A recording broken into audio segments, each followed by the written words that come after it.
Shalom kepada semua penonton video saya. Jika Anda merasa terberkati dengan video saya, jangan lupa bantu like dan share ke semua saudara-saudaramu. Saya sedang berjuang bersama Anda menegakkan kebenaran firman Tuhan di zaman yang semakin jahat ini. Terima kasih banyak atas dukungan dan empatinya kepada saya. Selamat berjuang dan melayani Tuhan kita, Yesus Kristus. Salam damai buat semua keluarga dari saya, Evangelis Roni Suwono. Jadi harapan saya yang ikut jangan terlalu terlambat.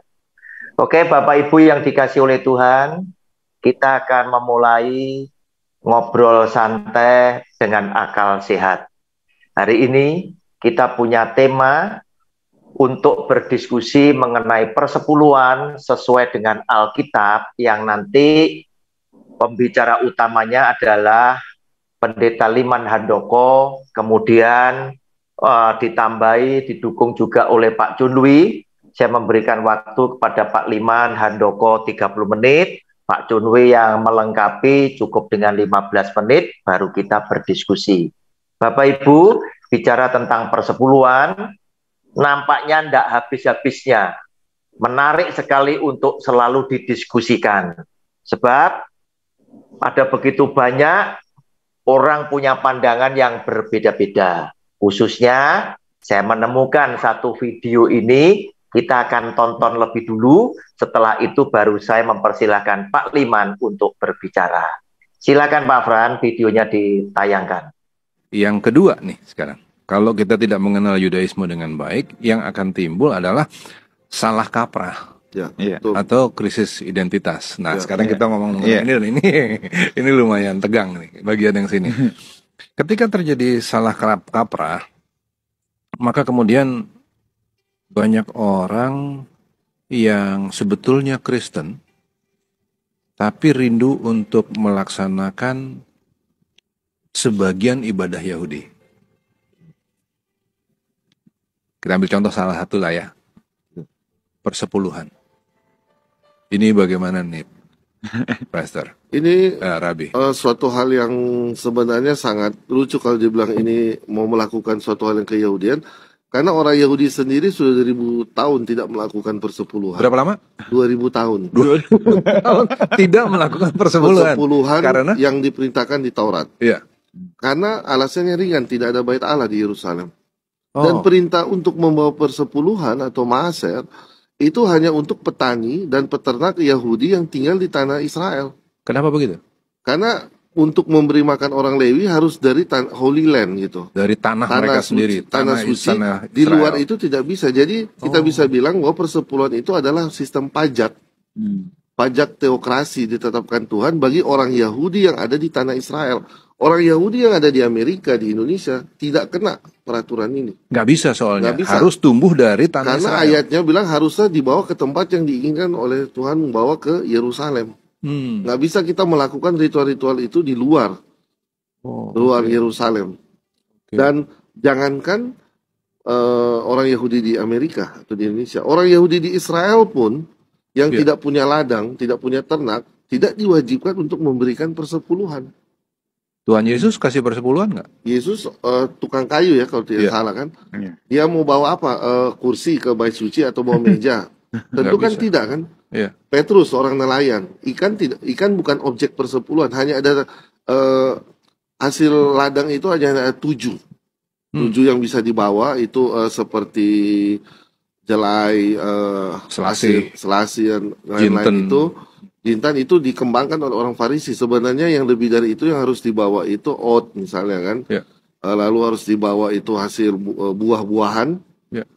Buah-buah seperti kurma, buah seperti persimmon atau delima, something like that. Dan juga hasil ternak itu seperti kambing, sapi itu dibawa untuk dikonsumsi sendiri oleh yang punya. Jadi gimana tuh? Jadi misalnya ternak dibawa ke Yerusalem. Itu persepuluhan yang menyangkut objek ternak itu Ma'asyer Sheni.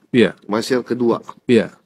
Itu dibawa untuk dimakan, dikonsumsi di Yerusalem. Iya.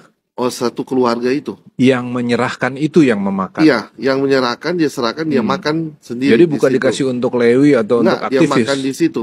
Dia yang makan sendiri.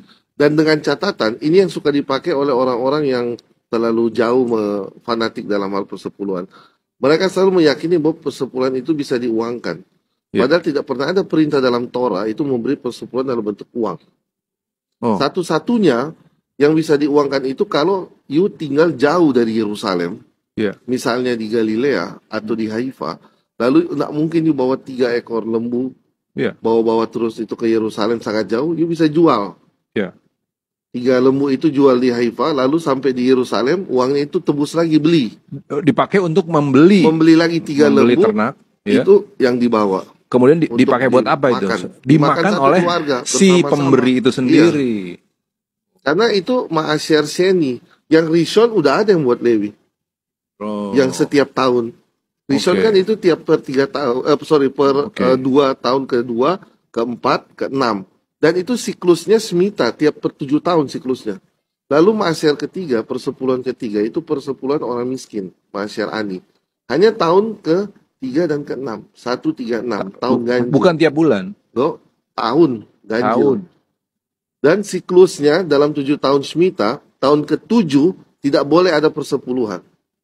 Tidak boleh disentuh ladang, tidak boleh ternak disentuh, itu tahun Syabat. Jadi sebetulnya persepuluhan dalam konsep Yahudi itu bukanlah suatu pemusatan kekayaan. Kekayaan buat siapa? Orang Lewi. Orang Lewi tidak butuh uang, mereka hanya butuh makan, mereka bekerja di Bait Suci. Mereka tidak butuh untuk menumpuk kekayaan di dalam Bait Suci karena mereka kan imam. Nah, perlu diketahui Lewi dan Kohen ini berbeda.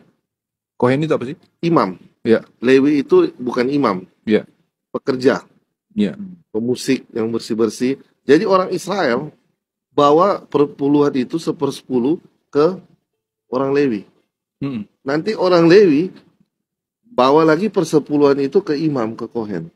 Jadi imam itu menerima 0,1% dari orang Israel. Wow, 0,1%. 0,1%, bukan 10%. Itu pun ada jeda-jedanya di mana tidak ada persepuluhan. Iya, kalau kita tidak ada ya tidak. Sehingga tidak ada pemusatan kekayaan. Beda antara Lewi dan imam. Lewi itu kalau saya cuma ambil contoh aja ya. Lewi itu supaya kita pahami gampang, di gereja misalnya WL. Itu Lewi. Leader itu Lewi. Cleaning service itu Lewi. Itu tugas-tugas Lewi di Bait Allah. Imam, gembala itu imam, atau itu yang Kohanim. Jadi kalau misalnya, buat contoh-contoh aja ya, misalnya benar-benar mau diterapkan seperti di Bait Allah, jemaat harus kasih ke WL sama ke cleaning service. Nanti mereka yang kasih 1/10 lagi kepada gembalanya, kepada imam kalau mau. Kalau mau, itu konteks yang ada di Torah seperti itu. Kalau mau dilaksanakan kan dengan prinsip itu. But that's just a sample ya. Karena orang non Yahudi tidak sama sekali dikenakan perintah untuk memberi itu. Oke. Inilah video yang baru kita tonton, obrolan tentang persepuluhan yang boleh menjadi pengantar buat kita sebelum kita nanti mendengarkan pemaparan dari Pendeta Liman Handoko. Silakan Pak Liman, Anda punya waktu 30 menit. Apa yang Anda bisa paparkan tentang persepuluhan, nanti setelah Pak Liman, 15 menit. Untuk Pak Chun Lui, baru kita nanti berdiskusi. Silakan Pak Liman. Oke, shalom Pak. Shalom. Dengar suara saya, dengar ya suara saya. Bagus.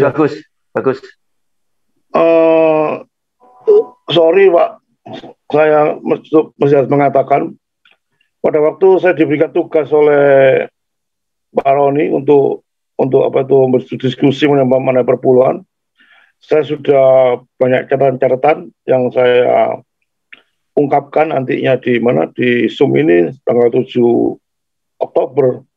Tapi faktanya Pak, kejadian ini saya di Bali hari Sabtu berangkat, saya disuruh khotbah hari Minggu. Hari Minggu berangkat, saya pikir waktu itu malam-malam berangkat, saya pikir catatan-catatan khotbah saya itu saya bawa semua gitu. Saya pikir saya bawa semua catatan khotbah saya yang hari Minggu saya bawa. Untuk yang Zoom ini saya sudah bilang sama Pak Roni nanti mungkin Zoom di Bali. Jadi saya bawa, ternyata kemarin dulu tak cari nggak ada, Pak. Catatan saya untuk apa itu? Catatan saya untuk diskusi-diskusi mengenai perpuluhan. Saya ini orangnya tipenya khotbah, bukan tipe seperti Pak Roni atau tipe seperti Pak Michael yang sebisa mungkin ucapan-ucapan itu tanpa teks barang itu mungkin bisa. Kalau saya selama khotbah berapa puluh tahun tetap saya nggak bisa lepas pada konteks. Saya kalau bicara dengan catatan yang spesifik saya takut salah, sehingga saya tetap setiap khotbah pasti hal baru seperti saya catat sebelum saya khotbah. Jika saya khotbah itu mesti ada catatannya. Dan saya tidak pernah khotbah tanpa catatan karena memang di luar itu saya tidak bisa apa-apa. Itu yang pertama saya minta maaf karena itu kesalahan saya sendiri. Tadi tak cari-cari nggak ada. Waduh, bingung saya. Waktunya mepet di Surabaya apa masuk Isa di apa no di saya cari di buku di meja saya. Jadi itu yang saya minta maaf dulu karena memang kelalaian saya. Saya terlalu fokus pada buku satunya hilang sekali gitu. Enggak tertinggal di Surabaya. Tapi secara global, Pak, saya setelah sepintas nanti mungkin bisa dibetulkan oleh Junli bahwa yang dikatakan oleh orang-orang tadi orang Yahudi atau orang mana tuh, Pak? Tadi Zoom itu dari mana saya tidak tahu. Saya dikasih Zoom mengatakan bahwa Yudaisme juga tidak membayar perpuluhan selama berapa puluh tahun. Seperti 2000. Saya jelaskan beberapa 2000 tahun. Seperti saya jelaskan beberapa waktu yang lalu khotbah saya mengenai perpuluhan yang saya ingat bahwa saya itu memang betul-betul nggak percaya pada Yahudi. Gitu loh. Imam sekarang itu yang saya secara garis besarnya yang kita percaya itulah imam daripada Yesus Kristus, bukan Imam Levi. Itu yang saya tegaskan. Jadi kalau orang Yahudi tadi bicara mengenai orang-orang Levi, peraturan orang-orang Levi, peraturan orang Yahudi yang menekan hari ke-7 nggak boleh perpuluhan harus tidak boleh diuangkan, perpuluhan harus gini. Itu memang ada di hukum-hukum Yahudi. Hukum Yahudi mengatur perpuluhan secara terperinci. Itu hukum Yahudi. Dan saya tidak percaya pada hukum Yahudi. Karena hukum Yahudi sudah tidak ada.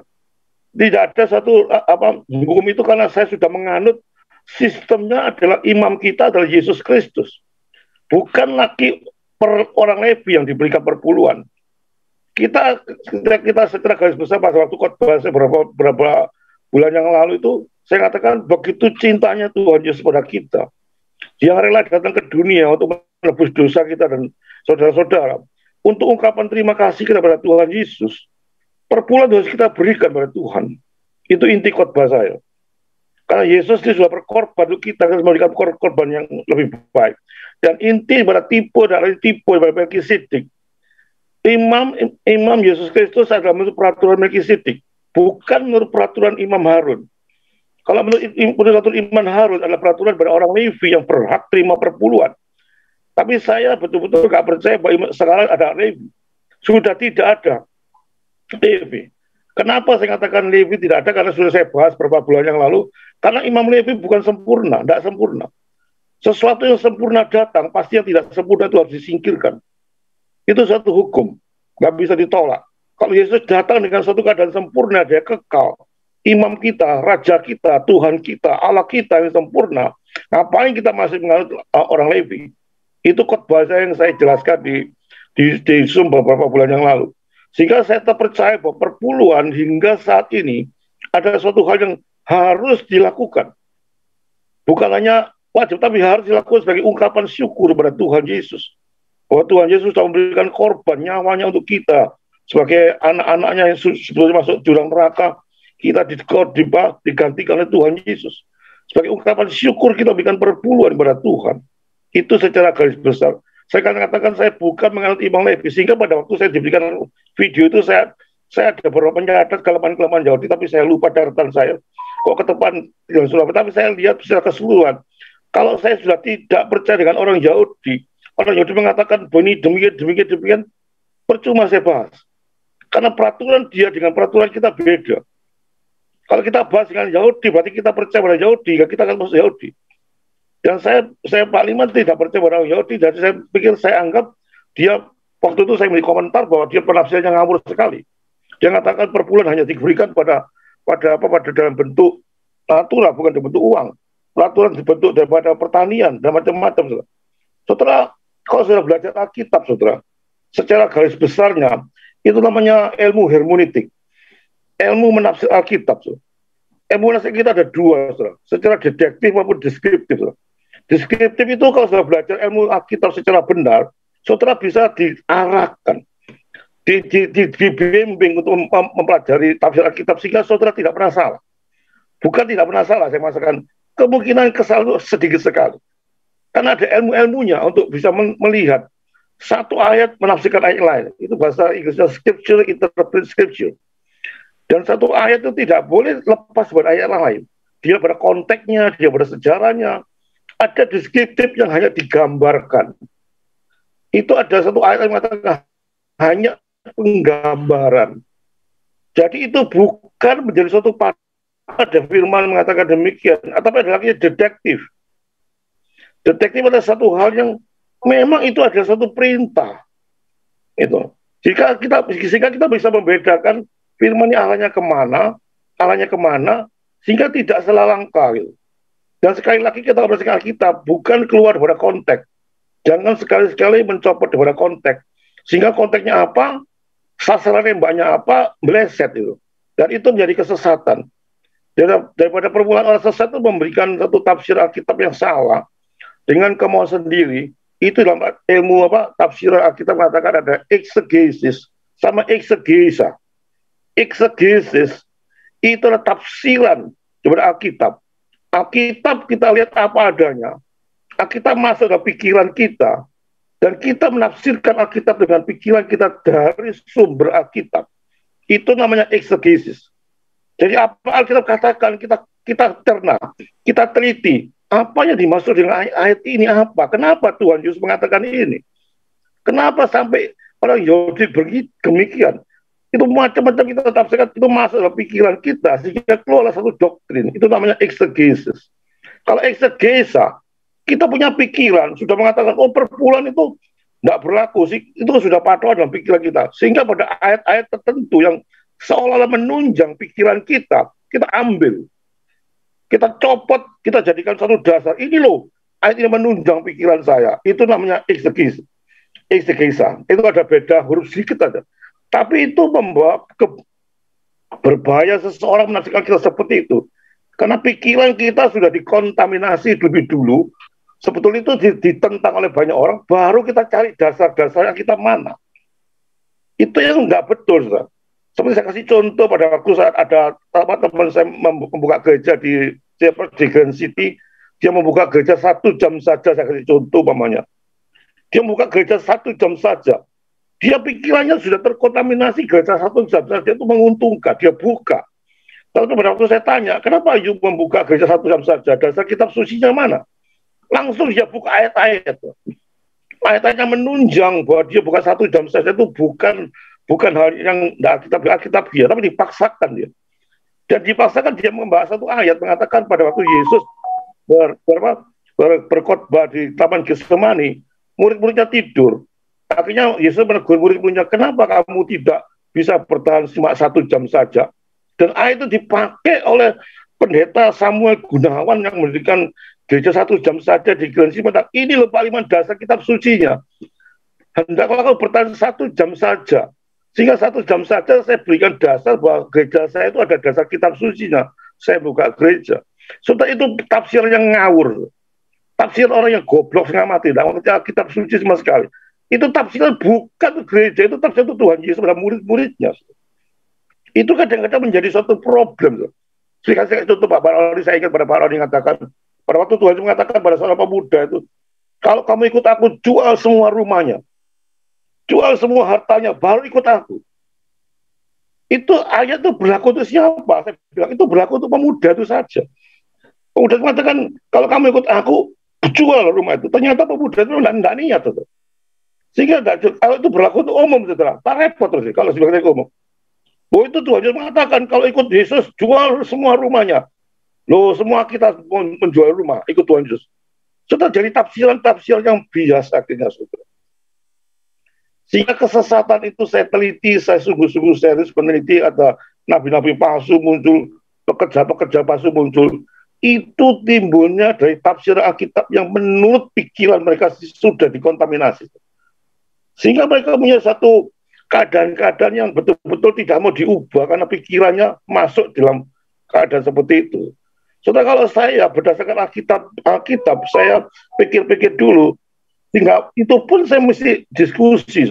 Kalau ada satu kelemahan-kelemahan dalam tafsiran saya bersedia untuk memperbaiki. Setelah ajaran itu diuji oleh waktu dan diuji oleh satu ilmiah. Tidak boleh pokoknya. Itu bukan ajaran Alkitab dan orang itu bukan ilmiah. Dia bicara mengenai Yahudi perpuluhan. Orang Yahudi perpuluhan demikian. Saya katakan saya tidak percaya orang bahwa Yahudi. Jika kalau dia bicara Yahudi 1000 kata, 10.000 kata, tak goblok sama saya. Kenapa goblok yang saya tidak percaya? Saya percaya hanya pada Yesus Kristus sebagai imam satu-satunya Tuhan dan juru selamat dalam kehidupan saya. Sehingga pada waktu dia bicara di luar Tuhan Yesus, saya tidak akan pernah gubris. Karena nggak gato istilah Jawanya. Nggak ngerti. Berarti kalau saya suruh mengomentari perpuluhan itu berdasarkan Yahudi, memang menurut dia perpuluhan gini sudah tidak perlu lagi. Itu Yahudi. Ya sudah, itu Yahudi, ya sudah. Berarti perbedaan tafsiran. Ya saya sampai sekarang kita menghormati. Kalau saya tidak percaya perpuluhan, ya tidak masalah. Kalau saya percaya perpuluhan, ya saya berdasarkan Alkitab. Saya coba pada waktu ditanya kenapa imam percaya perpuluhan, saya banyak beberkan ayat-ayat mengatakan banyak perpuluhan yang tidak ditentang Tuhan Yesus. Perjanjian baru pun yang saya juga jelaskan dalam Matius 23, Yesus mengatakan Yesus tidak pernah melarang perpuluhan. Lakukan yang satu tapi jangan abaikan yang lain. Itu perintah kepada Tuhan Yesus. Pada waktu ahli Taurat mencoba dia, Tuhan apakah perlu saya berikan perpuluhan? Saya memberikan perpuluhan selasi sedikit-sedikit saja sekali perpuluhan. Tuhan mengatakan pada ahli Taurat, kamu itu orang ahli Taurat yang munafik. Kamu ketahuan kok ya om buat perpuluhan hebatnya luar biasa. Tapi sementara kamu seorang janda kok telan. Orang utang titik gak bayar kok peras dan macam-macam. Perpuluhannya hebat tuh. Di mata orang ini hebat, agamanya hebat. Tapi di lain kehidupan sehari-harinya, dalam keluarganya berantakan. Tidak karu-karu. Apakah itu menjadi anak Tuhan? Dan Tuhan mengatakan tidak mengenal kebenaran orang macam ini, walaupun dia membayar perpuluhan. Maka Tuhan Yesus menjawab, yang satu harus dilakukan, perpuluhan tetap jalan, yang satu jangan diabaikan. Yang maksudnya, kamu membayar perpuluhan oke, tetapi kamu cinta pada keluarga, cinta pada manusia, itu harus jalan terus. Itu maksud pada Tuhan. Saya katakan hukuman mati itu boleh apa tidak. Saya katakan di Tuhan Yesus tidak pernah mencela hukuman mati. Karena pada waktu seorang pelacur dikatakan oleh Taurat, ini orang pelacur ketahuan. Sebetulnya orang pelacur ketahuan pada waktu dirajam mati. Dan Tuhan Yesus tidak melarang hukuman mati. Diam dia. Dia tidak melarang hukuman mati, dia tidak bicara, jangan dihukum mati ya, kamu tidak dia diam. Saudara, inilah gambaran perpuluhan yang secara sederhana saya bicara apa adanya gini. Saya biasanya kalau bicara apa adanya cuma sedikit saja, saya tidak bisa, kalau sudah cukup panjang saya bisa lihat teks itu mungkin saya susun rapi. Saya seringkali menyusun rapi khotbah saya sehingga satu persatu saya bicarakan. Ini cuma gambaran secara apa? Ingat-ingat saya pada waktu saya mempersiapkan untuk Zoom ini. Saya sekali lagi minta maaf bahwa saya tidak bisa memberikan representasi secara sistematik, atau mungkin lain kali di kesempatan di saya pulang Surabaya, saya ada satu sudah cara-cara tertentu bagaimana saya akan menggiring pada saudara bahwa Yahudi itu tidak berlaku. Kenapa saya katakan demikian? Saya punya banyak alasan, dan itu banyak alasan, ada 4 alasan yang saya saat itu sudah agak lupa. Kalau mungkin saya melihat catatan saya bisa memberikan kepada saudara secara lengkap. Intinya saudara, saya menentang tafsiran kepada orang Yahudi mengatakan perpuluhan sudah tidak berlaku. Saya sangat tidak percaya. Saya percaya perpuluhan sampai saat ini adalah hal yang berlaku dan merupakan satu keharusan bagi saudara dan saya. Itu Pak ulasan saya sementara secara sederhana, dan saya tetap berpegang secara konsisten sampai mati. Saya konsisten bahwa perpuluhan harus dilakukan sebagai anak Tuhan. Kalau sudah tidak berikan perpuluhan, saya katakan dengan tegas saudara mencuri uang Tuhan. Mencuri uang Tuhan berarti saudara berdosa dan saudara bukan anak Allah. Itu Pak sementara Pak ulasan saya Pak. Terima kasih Pak. Oke, terima kasih Pak Liman. Itulah Bapak Ibu yang sudah disampaikan oleh Pak Liman. Secara singkat, Pak Liman berkesimpulan bahwa tidak bisa ngikuti tafsiran pastor dari Yahudi tadi, ya. Padahal tadi dari video tadi, pastor Yahudi tadi, dia bicara persepuluhan, memang dasarnya dari Taurat, ya, perjanjian lama. Dan Pak Liman berkesimpulan persepuluhan tetap harus dilakukan, ya. Kalau tidak melakukan berarti mencuri uang milik Tuhan dan lain sebagainya. Silakan Pak Chunwi untuk melengkapi. Pak Chunwi ini ahli hukum Taurat. Silakan Pak Chunwi.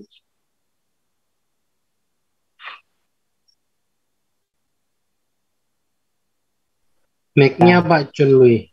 Ya, terima kasih Pak Liman. Ya. Terima kasih Pak Roni kesempatan waktunya. Ya, sama-sama. Tadi Pak Liman itu ambil dari Matius 23 ayat 23. Ya. Bahwa persepuluhan itu wajib dilakukan adalah bagi orang-orang Farisi dan orang-orang ahli Taurat. Iya kan, konteksnya seperti itu. Seperti Pak Liman tadi ngomong, jualah semua hartamu, itu konteksnya hanya kepada seorang pemuda yang bertanya sama Yesus. Ini demikian juga. Yesus berbicara kepada ahli Taurat dan orang Farisi. Kalau kamu masih melakukan persepuluhan, itu oke, karena mereka itu masih hidup di bawah hukum Taurat. Nah, sedangkan kita sudah tidak hidup di bawah hukum Taurat lagi. Coba ayatnya Pak, ditampilkan Lukas 16 ayat 16a. Sama Efesus 2 ayat 15a. Ya, silakan Pak Fran. Saya bacakan ya. Bentar.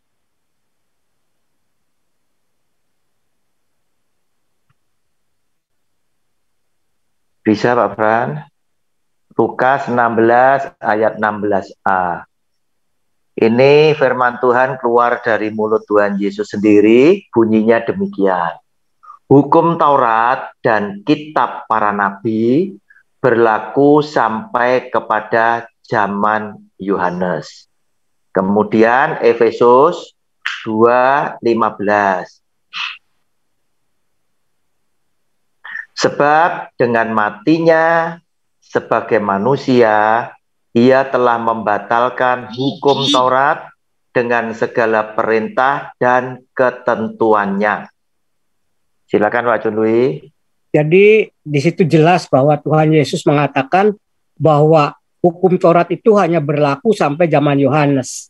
Nah, aturan persepuluhan itu diatur menurut hukum Taurat. Berarti persepuluhan pun berhenti sampai zaman Yohanes. Dan dikatakan di Efesus 2 ayat 15 bahwa segala perintah dan ketentuan hukum Taurat dibatalkan. Dengan matinya sebagai manusia, ia telah membatalkan segala perintah dan ketentuan hukum Taurat. Jadi kuasa kematian Kristus, kuasa salib Kristus itu telah membatalkan segala perintah dan ketentuan hukum Taurat. Berarti termasuk hukum persepuluhan juga sudah dibatalkan. Nah, lalu sebagai buktinya apa? Ketika Rasul Paulus berbicara masalah upah untuk para pekerja Injil, silakan dibaca di 1 Korintus pasal 9 ayat 11 sampai 14, Pak. 1 Korintus 9 ayat 11 sampai dengan 14. Demikian bunyi firman-Nya. Jadi, jika kami telah menaburkan benih rohani bagi kamu, berlebih-lebihankah kalau kami menuai hasil duniawi daripada kamu? Kalau orang lain mempunyai hak untuk mengharapkan hal itu daripadamu, bukankah kami mempunyai hak yang lebih besar?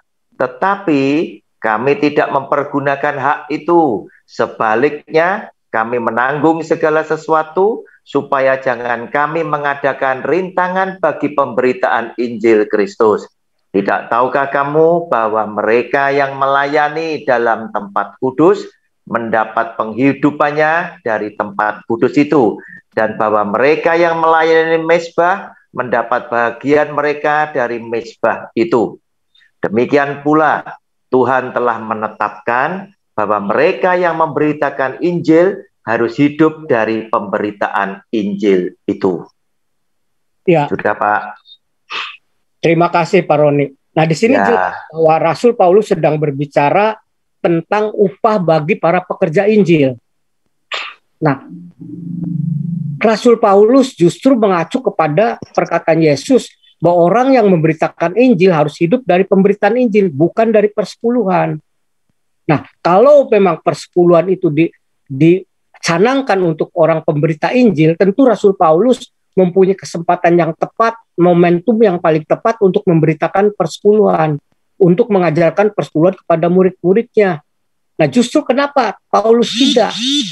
Karena Paulus merespon apa yang Yesus katakan bahwa hukum Taurat dan kitab para nabi berlaku sampai zaman Yohanes.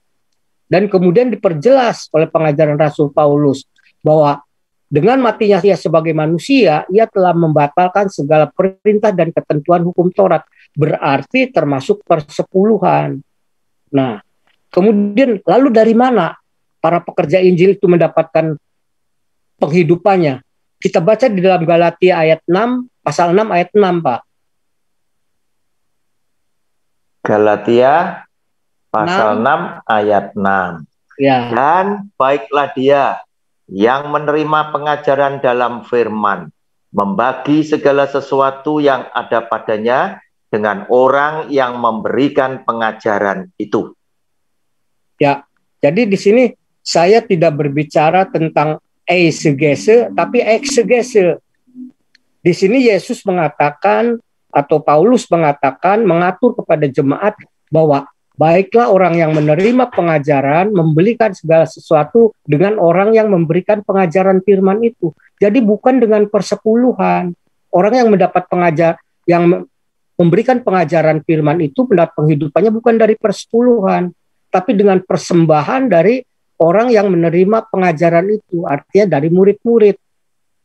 Nah, kemudian, jadi di sini jelas bahwa kita berbicara eksegese, bukan eisegese.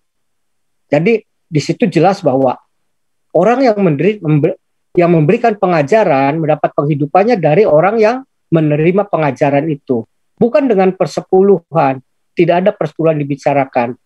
Nah, kemudian karena Yesus itu sudah mengatakan bahwa persepuluhan itu sudah, karena dikatakan bahwa di dalam Lukas 16 ayat 16a, hukum Taurat dan kitab para nabi. Nah, kitab para nabi baik Maleakhi atau apa yang mengatur tentang persepuluhan itu sudah stop. Sudah tidak berlaku lagi sejak zaman Yohanes berakhir. Nah, kemudian zaman Yohanes berakhirnya apa? Yang disebut zaman Yohanes itu adalah pembaptisan ala Yohanes. Pembaptisan pertobatan. Kemudian pembaptisan itu diakhiri oleh pembaptisan Yesus Kristus dalam nama Bapa, Anak, dan Roh Kudus.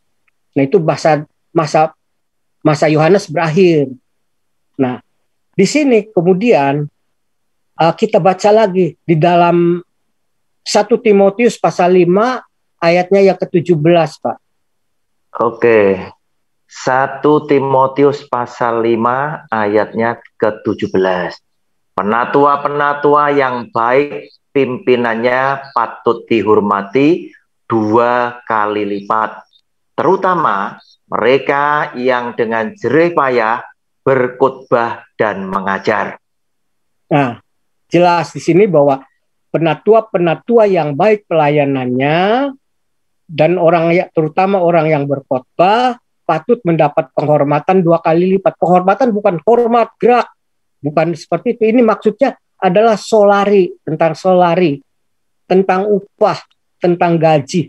Jadi mereka harus mendapat perhatian, yang pelayanannya baik harus mendapat perhatian lebih daripada yang biasa-biasa saja, yang jabatannya biasa saja, yang pekerjaannya, kerajinannya juga biasa-biasa saja.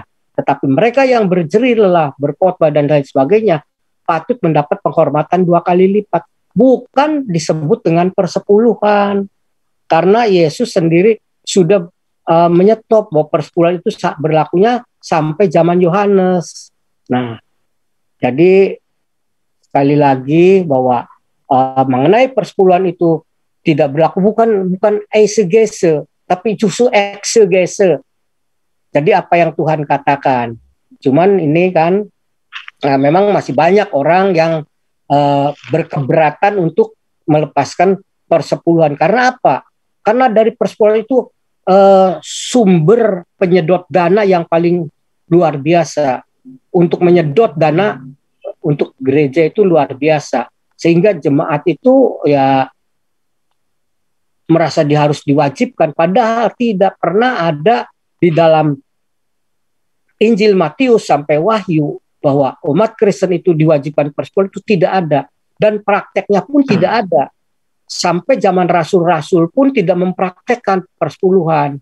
Hanya persepuluhan itu mulai diperkenalkan, mulai dipraktekkan itu zaman Kaprikan tahun 200 sampai 250 sebelum Masehi, sesudah Masehi. Tetapi sudah itu enggak berjalan lagi. Kemudian Kaisar Konstantin, karena banyak pertobatan, banyak dibuka gereja-gereja, banyak pendeta-pendeta, maka dari penghidupannya harus dari mana? Kemudian Kaisar Konstantin menetapkan persepuluhan itu sebagai satu sarana untuk memberikan tunjangan kepada mereka. Namun itu pun tidak berjalan lancar. Ada beberapa gereja yang tidak menerima. Hanya pada tahun sekitar 800 lah, baru ditetapkan bahwa persepuluhan itu sebagai sesuatu yang diwajibkan bagi gereja. Jadi sejak zaman rasul-rasul, murid-murid Yesus pertama tidak pernah mempraktekkan persepuluhan. Persepuluhan itu dipraktekkan hanya demi kebutuhan gereja. Jadi itu seperti itu. Jadi tegasnya bahwa persepuluhan itu kita umat Kristen itu tidak terikat, tidak diperhamba lagi oleh persepuluhan. Kita sudah dibebaskan. Karena Roma 7 ayat 6 juga, sekarang kita sudah dibebaskan dari hukum Taurat yang mengikat kita. Kita sudah tidak melayani dengan cara lama yang menurut hukum harfiah Taurat, tetapi kita sekarang melayani dalam keadaan baru menurut roh, menurut pimpinan roh. Jadi kita tidak di bawah, hidup kita tidak di bawah hukum Taurat lagi, tetapi hidup di bawah pimpinan Roh Kudus.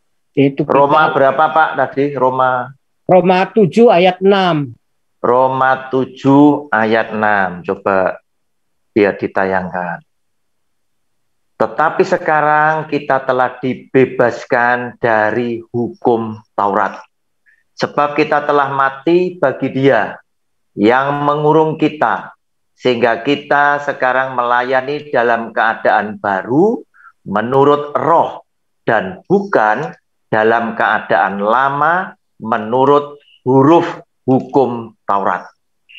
Jadi Kristen tidak hidup di bawah hukum Taurat lagi. Karena di dalam pasal 7 ayat 1, hukum Taurat itu dianalogikan, dimetaforakan sebagai suami yang sudah mati. Hukum Taurat itu dianggap sebagai suami yang sudah mati. Nah, kalau sudah mati, itu sudah tidak mengikat lagi. Coba dibaca di dalam Roma pasal 7 ayat 1 sampai ayat ke-3 kalau nggak salah ya. Roma 7 ayat 1 sampai ke-3. Apakah kamu tidak tahu, saudara-saudara, sebab aku berbicara kepada mereka yang mengetahui hukum, bahwa hukum berkuasa atas seseorang selama orang itu hidup. Sebab seorang istri terikat oleh hukum kepada suaminya selama suaminya itu hidup. Akan tetapi apabila suaminya itu mati, bebaslah ia dari hukum yang mengikatnya kepada suaminya itu. Pak. Nah, di sini bahwa hukum Taurat dikiaskan atau dianalogikan sebagai suami yang sudah mati. kamu kan mengerti hukum. Nah, hukum itu mengikat selama, hukum pernikahan itu mengikat selama suaminya hidup. Nah, ini hukum Taurat sudah dikatakan mati. Yaitu mati kapan? Yaitu pada saat Kristus sudah disalib itu. Hukum Taurat itu sudah dipakukan di dalam 1 Korintus Kolose 2 ayat 14 kalau tidak salah.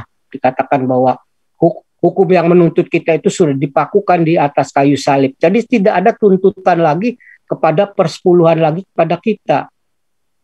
Nah, jadi di sini saya tidak berbicara eisegese, tapi exegese. Karena demikian Yesus mengatakan bahwa hukum Taurat itu sudah berlakunya hanya sampai zaman Yohanes Pembaptis, yang di dalamnya adalah diatur tentang persepuluhan. Adapun kalau gereja sekarang menerapkan peraturan persepuluhan, itu kalau namanya peraturan persepuluhan, mau tidak mau harus dipersembahkan ke Yerusalem, harus para Lewi yang menerimanya, dan tidak boleh dalam bentuk uang, harus dari hasil tanah dan peternak saja, nelayan tidak. Para tukang atau penjual jasa juga tidak dituntut untuk membayar persepuluhan, hanya dari hasil tani dan ternak saja. Nah, kemudian kalau di dalam masa kita sekarang, kalau kita memberikan persembahan kita itu bukan persembahan persepuluhan, tapi persembahan yang berdasarkan kasih, berdasarkan iman, berdasarkan sukarela, sukacita, tidak dipaksakan. Jadi persembahan kita itu walaupun mungkin dalam prakteknya kita mempersembahkannya 1/10, tapi sudah tidak diatasnamakan persepuluhan lagi. Sebab kalau sudah diatasnamakan persepuluhan, itu mau tidak mau kita harus kepada hukum Taurat ngacunya. Harus menuruti peraturan hukum Taurat. Tapi kita adalah persembahan kasih. Jadi persembahan kasih itu N%. Tidak dibatok, tidak dibatasi. Jadi boleh 20% boleh, 30% boleh, 50% pun boleh. 5% pun boleh. Tergantung dari keadaan ekonominya masing-masing. Karena kalau persepuluhan diterapkan, itu tidak ada keadilan, Pak.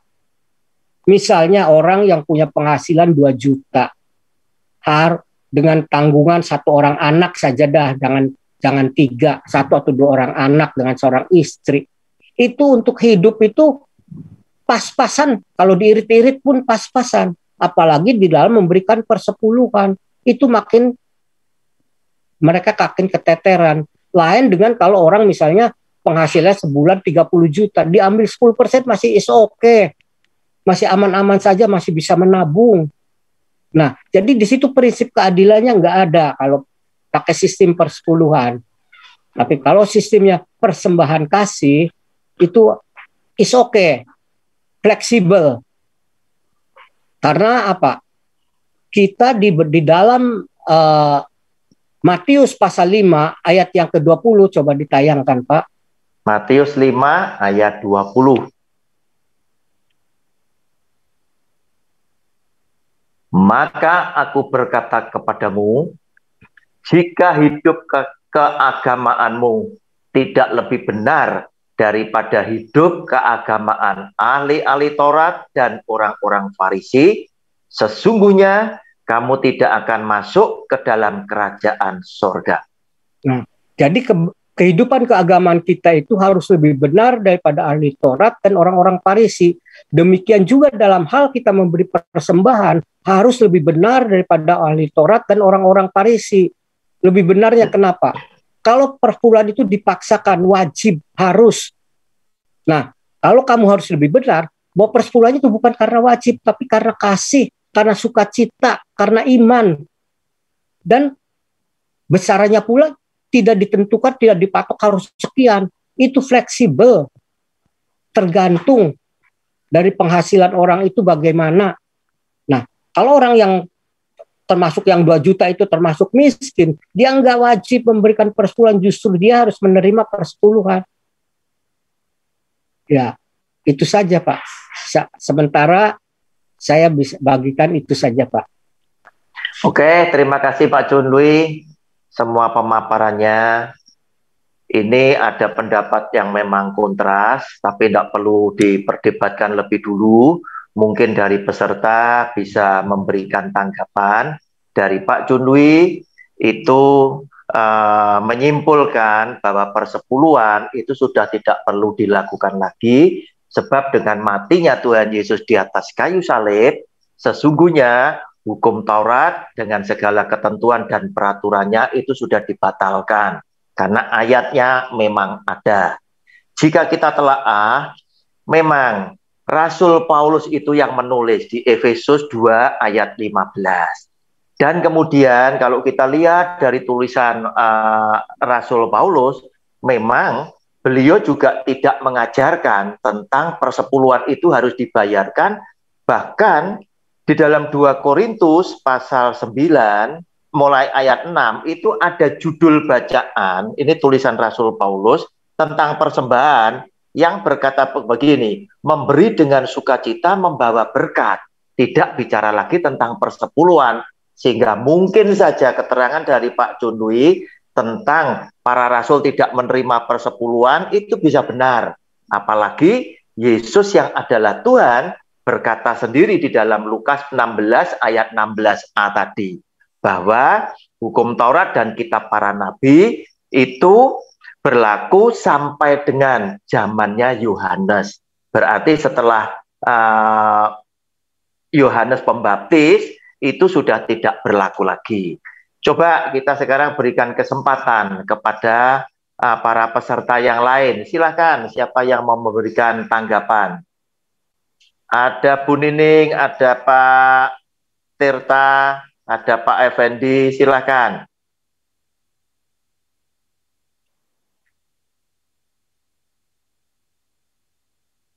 Bu Nining, mic-nya belum dibuka, Bu. Mic-nya belum dibuka. Ketuk dulu, Bu, ketuk dulu, Bu. Ya. Ya, silakan. Shalom, selamat berjumpa kembali. Shalom, ya. Puji Tuhan, saya juga nggak menerima perpuluhan itu ya dari jemaat, karena berkat itu duitnya kan Tuhan punya.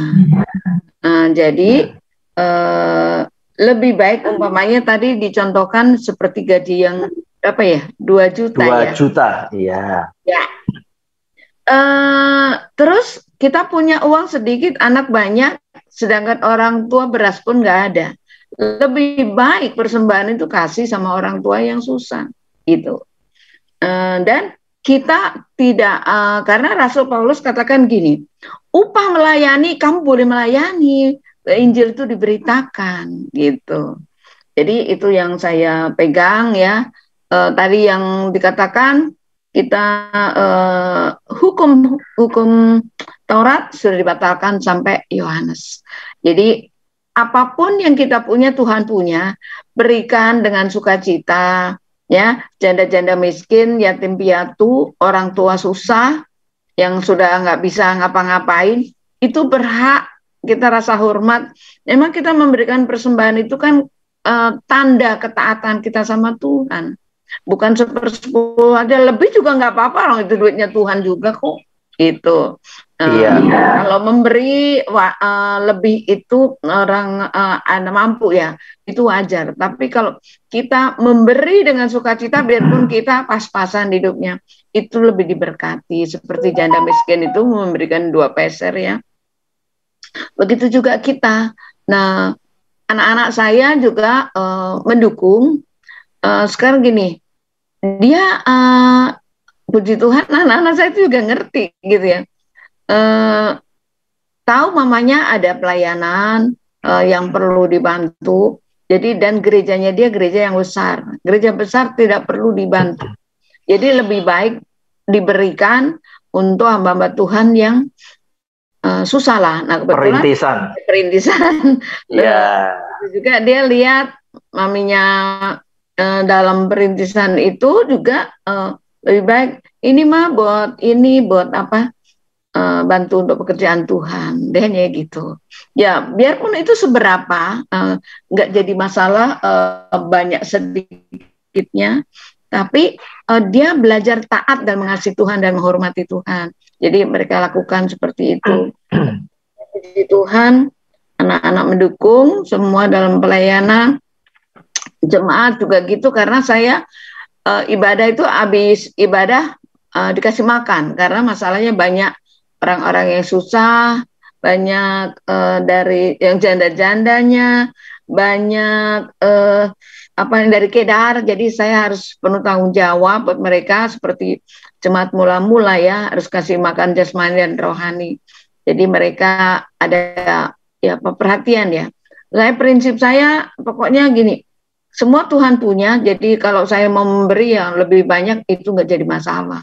Jadi biar kita belajarlah taat, setia, jujur di hadapan Tuhan, supaya seluruh kehidupan kita berkenan. Ya, itu aja yang mungkin segitu dulu kali ya. Nanti bisa. Ya, terima kasih Bu Nining, terima kasih atas pemaparannya. Setuju sekali. Semua memang uang milik Tuhan. Persoalannya cuma satu sebetulnya.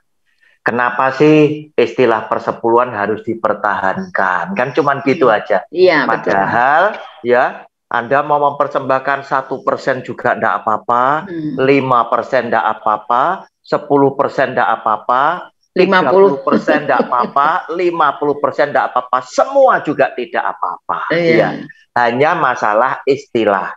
Sebelum saya bagikan waktunya lagi, mungkin itu di situ ada Pak Michael. Silakan Pak Michael kalau mau ada yang disampaikan.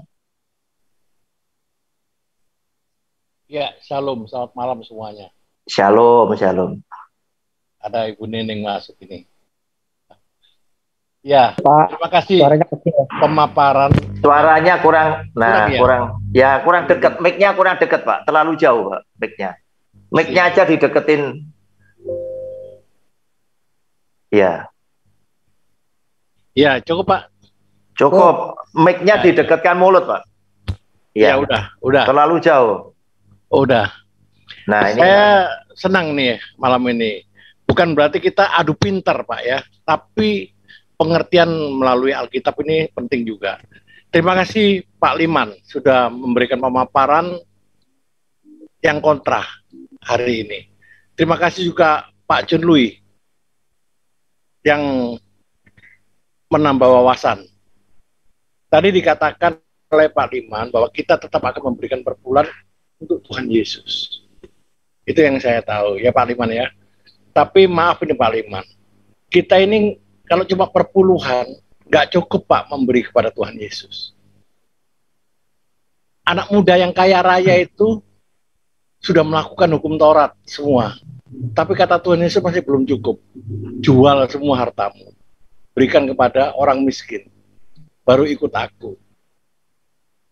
Balik arah dia, ngacir dia, nggak mau ikut Yesus. Nah, hati-hati dengan kata-kata maaf ini Pak Liman, maaf sebelumnya. Untuk memberi Tuhan Yesus itu tidak butuh persembahan. Jadi Tuhan Yesus itu justru belas kasih yang dia mau. Di ayat Matius Tuhan Yesus sendiri katakan, kita harus melakukan hukum Taurat itu semua yang dilakukan. Jangan cuma satu yang dilakukan, tapi yang lain tidak. Nah juga di Roma 12 ayat 1, itulah yang Rasul Paulus lakukan. Boleh dibukakan Pak Ran, Roma 12 ayat 1. Roma 12 ayat 1. Saya bacakan. Apa Michael langsung baca aja? Iya, iya. Iya, silakan. Karena itu saudara-saudara, demi kemurahan Allah, aku menasihatkan kamu, supaya kamu mempersembahkan tubuhmu sebagai persembahan yang hidup, yang kudus, dan yang berkenan kepada Allah. Itu adalah ibadahmu yang sejati. Itu yang Tuhan Yesus mau melalui Rasul Paulus dipaparkan seperti ini. Jadi bukan soal uang, soal materi, tapi hidup kudus. Itu yang Rasul Paulus mewakili Tuhan Yesus untuk kita berikan kepada Tuhan Yesus adalah seluruh hidup kita. Jadi maaf Pak Liman, kalau kita hanya uang diberikan dengan alasan aku memberikan persepuluhan kepada Tuhan Yesus, nggak cukup Pak untuk diberikan persepuluhan itu. Apa yang kita punya, berikan semua. Itu yang Tuhan Yesus mau kepada anak muda yang kaya itu. Dan Rasul Paulus juga mengatakan, bukan itu, tapi persembahkan hidup kita yang supaya kudus. Itu yang Tuhan Yesus mau. Jadi bukan perpuluhan, tapi hidup kita.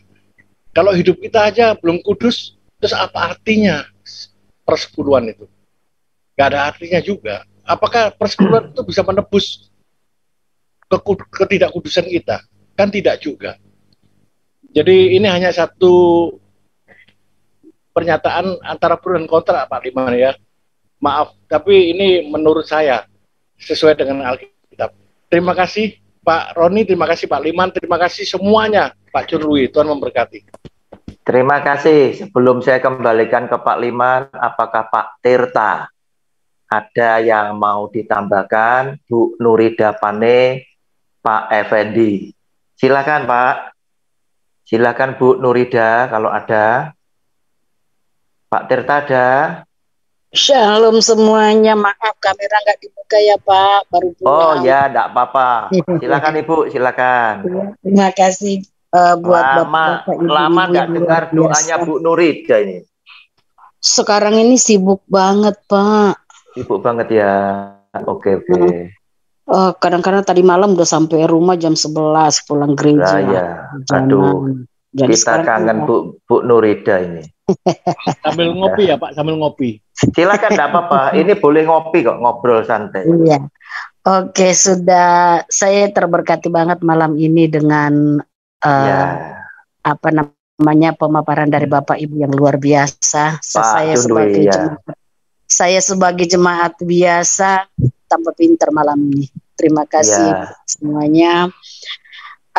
Yang saya tangkap sih tadi ya, karena kita tidak hidup lagi di bawah hukum Taurat, dan kita sudah hidup zaman sekarang ini di dalam kasih karunia ya. Nah, kalau menurut saya sih tentang persepuluhan ini tadi, kalau kita sudah hidup dengan kasih dan kasih itu dapat kita jalankan dengan baik, lebih dari 10% kayaknya kita kasih buat Tuhan. Iya, pastilah. Iya, benar banget itu tadi kata Pak John Louis. Jadi jangan seolah dipaksa harus sekian persen, 10%. Saya melihat ya Pak, adik saya gereja Masehi Advent hari ke-7. Mereka catat loh Pak, gajinya berapa, nanti persepuluhannya segini, pokoknya detail banget mereka. Iya. Nah, jadi saya sampai pernah saya berdebat dengan adik saya laki-laki ya. Dia yang Advent luar biasa hari ke-7. Iya, taat. Saya melihatnya sih taat gitu. Nah, kami 10 bersaudara. Di antara 10 bersaudara ini, adik saya itu yang lebih banyak rezeki gitu kan. Nah, terus saya melihat kalau dia ke gerejanya begitu begitu loyal gitu ya, begitu memberinya luar biasa begitu. Jadi suatu kali saya pernah berdebat, saya punya adik paling kecil di usia 31 tahun meninggal. Dia punya anak, dia tinggal istri dan anaknya saat itu masih umur 4 tahun dan 4 bulan. Nah, intinya Pak, dalam perdebatan kami ini, saya sampai bilang ke adik saya, percuma kamu rajin-rajin ngasih persepuluhan buat gerejamu. Katanya persepuluhan itu untuk menolong orang yang tidak kau kenal, saya bilang gitu. Sementara itu anak-anak adikmu sendiri yang udah yatim, di undang-undang negara juga ada ditulis anak yatim akan dipelihara negara. Saya sampai begitunya saya bilang Pak. Iya. Nah, jadi kalau di gerejanya mereka biasanya mereka memang jemaatnya sedikit ya, jadi bisa mereka jalan-jalan ke Bali atau kemana begitu kan. Ya, jadi saya melihat itu dan saya berdebat ke adik saya tentang persepuluhan ini tadi. Ya, kita bolehlah jadi berkat ke orang lain, tapi terlebih dahulu juga yang di keluarga kita, yang enggak, Pak? Betul. Ya. Keluarga terdekat kita dulu. Nah, betul. Begitu. Jadi ini sih kalau saya ambil kesimpulannya sih, kasih itu aja, bagaimana kita menjalankan kasih itu. Kalau kita sudah dilengkapi dengan kasih, otomatis memberi ke siapa saja yang kita lihat membutuhkan, itu akan tergerak hati kita untuk memberi. Karena kami ya sebelum masa pandemi ini, kami biasa pelayanan ke penjara, ke panti-panti jompo, ke panti-panti asuhan. Nah, di situ saya lihat benar-benar kasih kita itu tersalurkan ke mereka, seberapapun kita beri. Begitu. Nah, jadi ya intinya kalau dari saya, jangankan 10%. Kadang-kadang ada orang 50% dari penghasilannya diberikan untuk Tuhan. Kalau kita memberi kepada orang yang susah, kepada anak yatim, ke tempat-tempat panti jompo, itu kita sama dengan memberikan kepada Tuhan Yesus, ya kan, Pak? Iya. Iya, oke, terima kasih buat bapak-bapak dan ibu-ibu yang luar biasa. Tuhan Yesus memberkati kita. Mari kita terus mengasihi sesama kita. Tuhan Yesus memberkati. Terima kasih Bu Nurida Paning. Setuju sekali, ketika kita diberkati berkelimpahan, jangankan 10%, 50%, atau mungkin lebih, kita akan berikan kepada Tuhan. Setuju juga dengan Bu Nining tadi, kalau duitnya pas-pasan, sementara orang tua membutuhkan, ya kasih orang tua dulu, kan begitu. Terima kasih. Mungkin kepada Pak Tirta, tadi sudah buka mic, ya silakan Pak Tirta. Ya, sesuai dengan apa yang tadi Mbak Ning, ya juga Nurida, itu memang saya setuju bahwa kita janganlah kita dibatasi untuk memberi kepada istilahnya orang-orang yang membutuhkan, sebab memang Tuhan nggak butuh uang kita loh, ya. Iya. Gereja yang memang kita harus bantu juga dalam kegiatan karena mereka juga butuh, ya kan gitu. Nah, yang terutama memang Yesus kan mengatakan, ya kan, kasihilah, ya kan, orang-orang yang susah, yang miskin. Kan ada Yesus bilang, aku di penjara kau tidak menjenguk, aku sakit kau tidak membesuk, ya kan, aku kerombengan kau tidak beri baju. Kapan? Kan? Ya itulah saudara-saudaramu yang susah, itulah aku, kan gitu. Nah, ini yang harus kita pegang, ya, Yesus.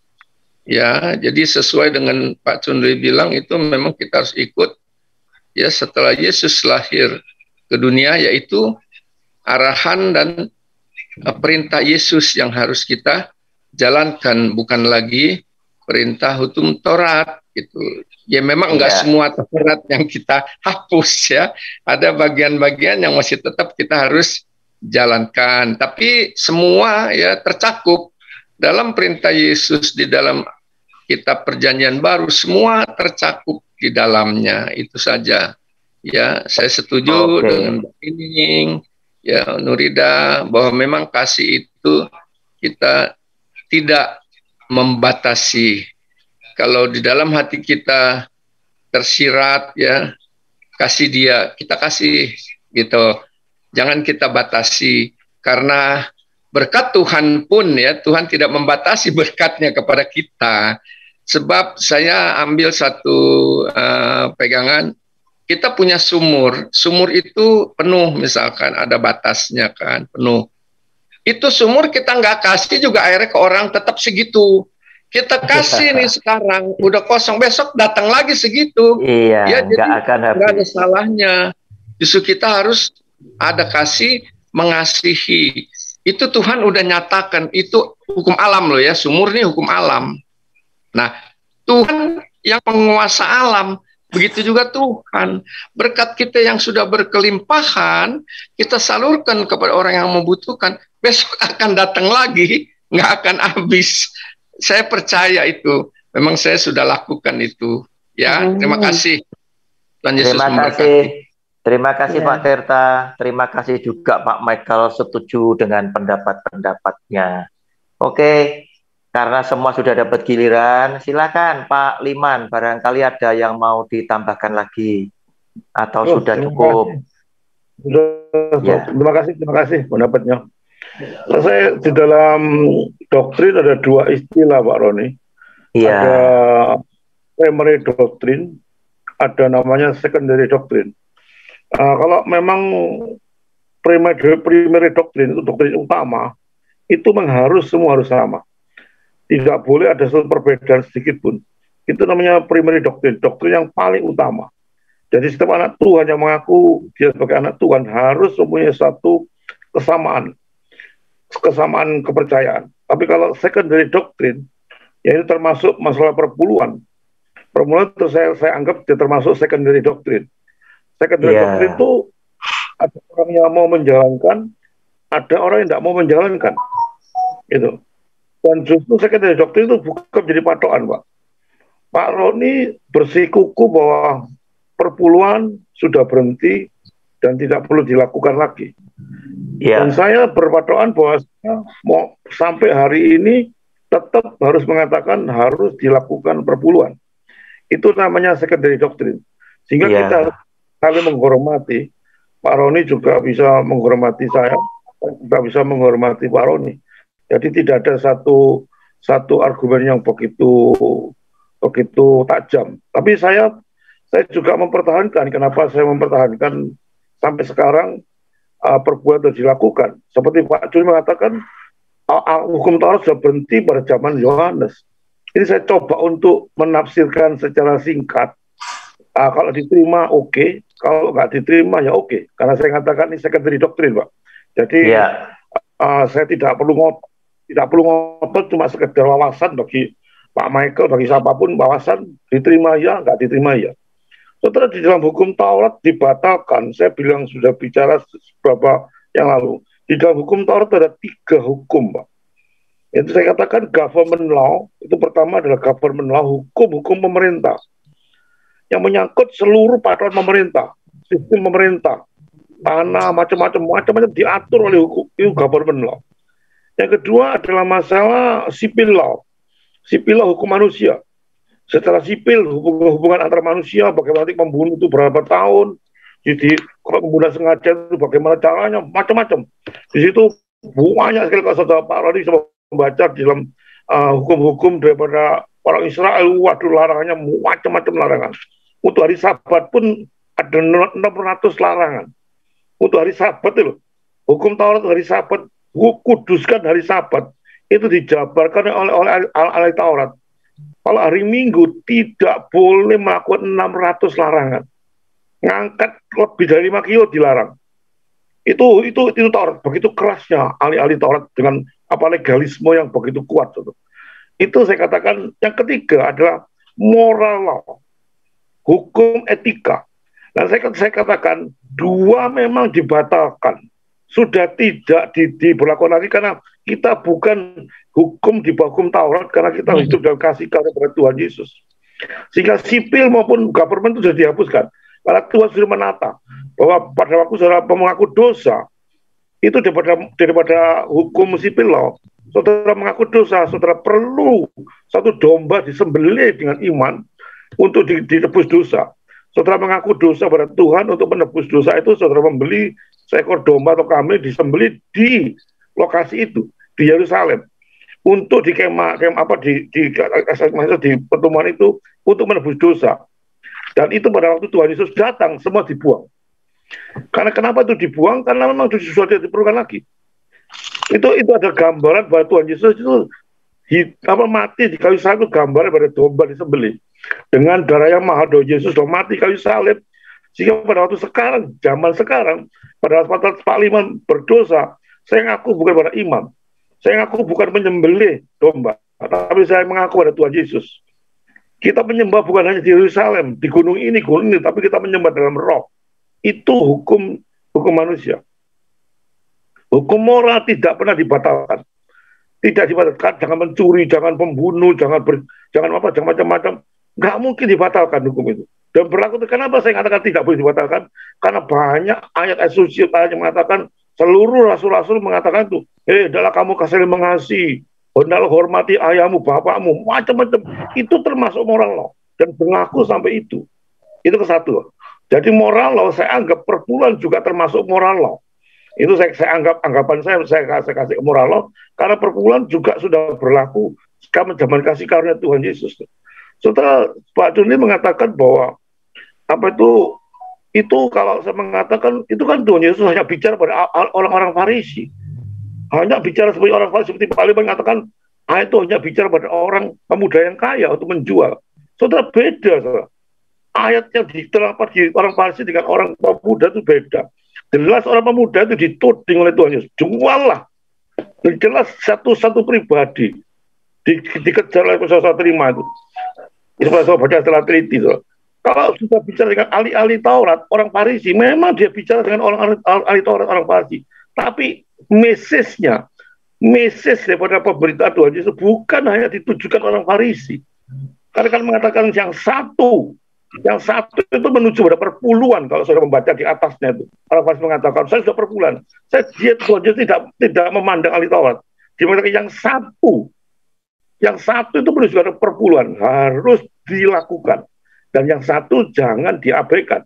Dalam arti kata bahwa kamu memberikan perpuluhan, tapi kami juga tidak boleh mengabaikan keluarga. Itu maksud pada Tuhan. Tuhan Yesus Kristus itu maksudnya itu. 3 perpuluhan sudah lakukan. Soal ada orang mengatakan tadi, Tuhan tidak butuh duit kok. Perpuluhan tidak perlu. Siapa sih bilang Tuhan butuh duit? Tuhan Allah yang menciptakan langit bumi itu, Tuhan itu kayanya luar biasa. Dia nggak butuh uang. Siapa bilang kita mau Tuhan butuh uang? Tuhan tidak butuh uang kita. Justru kita yang diberi oleh Tuhan. Tuhan tidak pernah butuh uang. Itu jangan salah. Terus kita memberikan perpuluhan seperti nyokok Tuhan. Tidak ada cara seperti itu. Dan di mana perpuluhan diberikan? Saya jelaskan sekali lagi. Di tempat gereja. Saya masukkan di rumah berbendara. Itu tafsiran saya. Dan tafsiran banyak teolog-teolog mengatakan demikian. Bukannya tafsiran saya. Di rumah perbendarahan, di suatu gereja. Yang memang sudah saya tahu bahwa hamba Tuhan itu betul-betul fair. Hamba Tuhan itu betul-betul mempunyai hati yang tulus sekali. Mempersembahkan jiwanya, mempersembahkan hatinya, mempersembahkan hidupnya untuk Tuhan. Dengan sungguh-sungguh. Sehingga dia berpikir gereja, majunya luar biasa. Itu yang disupport. Dimana kita juga mendapatkan makanan rohani yang sehat. Sekaligus kita juga mendapatkan makanan jasmani yang sehat. Dan itu harus kita support dengan perpuluhan supaya misi pada gereja itu berkembang sangat luar biasa. Setelah kita cuma berdoa tok, setelah logika akal, kita cuma punya program tok, tapi tanpa keuangan, nggak mungkin jalan. Kita bukan tergantung uang, tapi uang itu perlu. Itu kita fair, bukan kita tergantung uang. Kalau ada uang nggak jalan, enggak. Kita juga tergantung pada uang. Makanya di gereja saya, artinya kalau orang banyak menyumbang uang, saya kasih sekali 2 kali. Kalau sotit kamu, enggak, saya tidak mau tenaganya, saya tidak mau terima uangnya. Karena bukan uang itu menjadi satu patokan. Jadi kalau menyumbang gereja, uang itu yang jalankan semua, enggak mau saya. Tenaga, seluruh keuangan, seluruh hidupnya untuk, walaupun sudah memberikan perpuluhan, tapi seluruh hidup sudah dipersembahkan kepada Tuhan. Sebagai ungkapan syukur kepada Tuhan. Bahwa kita ini ditebus oleh Tuhan itu suatu hal yang begitu mujizat yang paling besar. Saya terima pada waktu Tuhan menebus saya. Jika sudah saya ingat pada Tuhan itu begitu cintanya pada saya dan saudara. Masa kan saudara gak cinta sama Tuhan? Bukan hanya masa perpuluhan, saudara. Seluruh hidupku adalah untuk Tuhan. Dikatakan nanti, kalau punya uang banyak, bukan hanya 10%, 50%, puji Tuhan. Puji Tuhan 50%, bahkan semuanya. Tidak akan apa-apa kalau memberikan Tuhan. Itu tidak akan pernah sia-sia. Soal masalah istilah perpuluhan itu cuma istilah, Pak. Ini loh minim. Katanya nih, minim sekali perpuluhan itu cuma minim. 10% itu kamu dilatih oleh Tuhan hanya 10%. Kalau 10% pun tidak bisa, padahal kamu sudah punya, itu yang kurang ajar. Kalau 10% itu cuma hanya 10% itu bukan jadi patokan orang nggak punya ya apa-apa, bukan butuh uang, enggak. Bahkan dikatakan di dalam Malaiki, orang yang katanya 2 juta Perpuluhannya bagaimana nanti anak-anaknya, saudara. Saudara, pada waktu Tuhan memberikan hukum, saudara. Tuhan itu bukan kita, Tuhan itu bukan manusia, Tuhan itu bukan human centris, tapi theosentris. Tuhan itu Allah yang begitu mujizatnya itu luar biasa, saudara. Saudara kalau percaya pada Tuhan, saudara semuanya diserahkan pada Tuhan, saudara tidak ada pernah kekurangan. Pada waktu saudara punya uang 2 juta, aduh tak kasih 10% 2 juta. Uang dari mana mencukupi keluarga saya? Itu logika akal. Itu masuk akal. Hukum Tuhan bukan dimasuk akalkan. Hukum Tuhan melampaui akal. The overthinking. Bahwa kita berikan 2 juta, dikatakan malaikat bukan lagi kemampuan. Saya katakan begitu. Ujilah aku, kata Tuhan.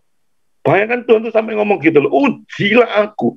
Aku yang penguasa langit, kali, bumi, dan segala isinya. Kamu punya uang 2 juta, istilah kasalnya. Kalau kamu berikan perpuluhan, gak kekurangan, gak mungkin kekurangan. Walaupun secara logika akal, itu kekurangan. Aduh, manusia dibesar-besarkan, nanti anak sakit, ini sakit. Saudara, gak mungkin Tuhan itu seperti itu. So. Kita punya Tuhan itu luar biasa, tahu keadaannya Pak Roni, keadaannya Pak Liman itu bagaimana keadaannya. Tidak akan mungkin mentelantarkan anaknya. Jadi kita memberikan dengan suatu kerelaan. Kalau nggak rela, jangan berikan perpuluhan. Mengapa kan masalah perpuluhan? Karena dikatakan itu cuma minim. So. Minim 10%. Sebetulnya kalau itu uang Tuhan, ada yang mengatakan uang Tuhan, puji Tuhan kok 50%. Maksud saya cuma minim 10%-nya mau sudah tidak diberikan gitu. Iya. Minimal, batas minimal upah. Tapi itu maksud saya gitu. Oke, Pak Liman. Bukan batas harus enggak. Itu dikatakan minimal. Itu, Pak. Jadi Tuhan pada waktu memberikan hukum, tidak mungkin Tuhan membiarkan anaknya itu jalan sendiri. Itu sementara saya kasih tahu bahwa perpuluhan bukan satu perdebatan, itu adalah secondary doctrine, dan saya ungkapkan sebagaimana adanya saya ungkapkan. Kalau sudah bisa mengerti, puji Tuhan. Kalau nggak mengerti, tetap bersikuku, saya nggak memberikan perpuluhan, ya tidak apa-apa. Saya tidak mengatakan saya tidak pernah mengatakan orang yang memberikan perpuluhan sesat. Tidak, saya tidak pernah mengatakan sesat. Itu adalah pendapat saya, Pak. Makasih, Ori. Oke, terima kasih Pak Liman. Jadi penutup ya, saya ingin juga memberikan satu pandangan bahwa saya dengan Pak Chunlu ini punya satu kesimpulan yang sama. Kalau persepuluhan, karena termasuk hukum Taurat, sudah tidak perlu lagi dilakukan. Sama seperti yang dikatakan oleh Pak Liman, ini kan doktrin yang kedua, kelas nomor 2, jadi tidak perlu diperdebatkan. Anda mau lakukan silakan, Anda tidak lakukan silakan, tetapi kembalilah Alkitab ini sebagai hakimnya, ya. Oke, saya mau luruskan beberapa. Kita buka lebih dulu Matius 22 36 sampai 40. Ya. Tadi diungkapkan sama Pak Liman, hukum Taurat itu ada 3 bagian, ya. Semuanya itu dibatalkan, tetapi ada satu bagian, yaitu 10 hukum Tuhan, 10 perintah Allah, yang termasuk moral law tadi, ya. Itu yang oleh Tuhan Yesus disempurnakan. Ini perbincangannya. Guru, hukum manakah yang terutama dalam hukum Taurat? Jawab Yesus kepadanya, kasihlah Tuhan Allahmu dengan segenap hatimu, dan dengan segenap jiwamu, dan dengan segenap akal budimu. Itulah hukum yang terutama dan yang pertama. Dan hukum yang kedua yang sama dengan itu, ialah kasihlah sesamamu manusia seperti dirimu sendiri. Pada kedua hukum inilah tergantung seluruh hukum Taurat dan kitab para nabi. Nah, dari apa yang dikatakan oleh Tuhan Yesus, saya menyimpulkan ternyata hukum moral, yaitu 10 perintah Allah, oleh Tuhan Yesus disempurnakan menjadi hukum kasih karunia. Yang 4, yang ke atas vertikal, itu kasihlah Tuhan Allahmu. Yang 6, yang horizontal, itu adalah kasihlah sesamamu manusia seperti dirimu sendiri. Dan dikatakan tadi, dari kedua hukum ini tergantung seluruh kitab nabi dan hukum Taurat. Kemudian yang berikutnya, yang sering kali para penafsir itu salah menurut saya, ya, sehingga mereka ngotot, ya, bahwa yang satu harus dilakukan, yang lain jangan diabaikan, ya. Kita buka lebih dulu, ya, supaya jelas. Saya ingin mengajak Anda secara cepat, ya, nanti tidak usah dibaca semuanya, tapi saya tunjukkan kalimat-kalimat depannya. Itu kan ayatnya ada di Matius 23 ayat 23. Tetapi saya ingin mengajak Anda memperhatikan mulai Matius 23 13. Mulai Matius 23 13. Bapak Ibu Anda perhatikan, ya. Selalu diawali dengan kata celakalah kamu, hai ahli-ahli Taurat dan orang-orang Farisi, hai kamu orang-orang munafik. Ini firman Tuhan keluar langsung dari mulut Tuhan Yesus. 14, lihat. Kalimatnya sama, 15. Coba, 15. Celakalah kamu, 16. Celakalah kamu, langsung ke 23 sekarang. Ke 23. Maksud saya, kenapa Tuhan Yesus selalu berkata dan ditujukan kata-kata kasar ini ternyata kepada ahli Taurat dan orang Farisi. Dengan didahului dengan kata celakalah kamu, hai ahli-ahli Taurat dan orang-orang Farisi, hai kamu orang-orang munafik. Dia tidak nyebut namanya siapa, tetapi komunitas ini itu disebut, diserang oleh Tuhan Yesus. Kenapa? Karena mereka jelas adalah orang-orang yang ngerti kitab suci. Dan ketika Tuhan Yesus berbicara dengan ahli Taurat dan orang Farisi, Tuhan Yesus yakin, ya, bahwa ahli Taurat dan orang-orang Farisi itu mengerti prinsip daripada orang melakukan hukum Taurat adalah 613 hukum Taurat itu harus tuntas, harus 100% mereka lakukan. Nah, 613 ya hukum Taurat tadi ternyata di situ tadi, coba Pak Fran ditampilkan lebih dulu, jangan dihilangkan dulu. Lihat, saya bacakan ya. Celakalah kamu hai ahli-ahli Taurat dan orang-orang Farisi, hai kamu orang-orang munafik, sebab persepuluhan dari selase adas manis dan jintan kamu bayar. Nah, saudara, ahli Taurat dan orang Farisi dikatain oleh Tuhan Yesus munafik sebab apa? Mereka berlagak sok suci, sok jujur, dengan menunjukkan persepuluhan aja dia bayar. Sehingga kita masih ingat loh, ketika Tuhan Yesus itu berkata, memberikan perumpamaan, ada ahli Taurat, orang-orang Farisi yang sedang berdoa, kemudian ada pemungut cukai. Ahli Taurat dan orang Farisi bilang apa? Aku berpuasa 2 kali 1 minggu. Aku membayar persepuluhan. Aku bukan pezina. Lah, ini tadi. Lagaknya dia yang sok suci, yang sok jujur, itu ditunjukkan dengan dia membayar persepuluhan tadi. Tetapi yang terpenting dalam hukum Taurat berarti apa? Persepuluhan itu tidak penting. Tetapi yang terpenting dalam hukum Taurat kamu abaikan, yaitu keadilan dan belas kasihan dan kesetiaan. Di situ dikatakan kalimat terakhir, yang satu harus dilakukan dan yang lain jangan diabaikan. Maksudnya apa? Dari 613 hukum Taurat, itu ternyata persepuluhan itu masuk di situ. Terus kemudian keadilan termasuk, belas kasihan termasuk, kesetiaan termasuk.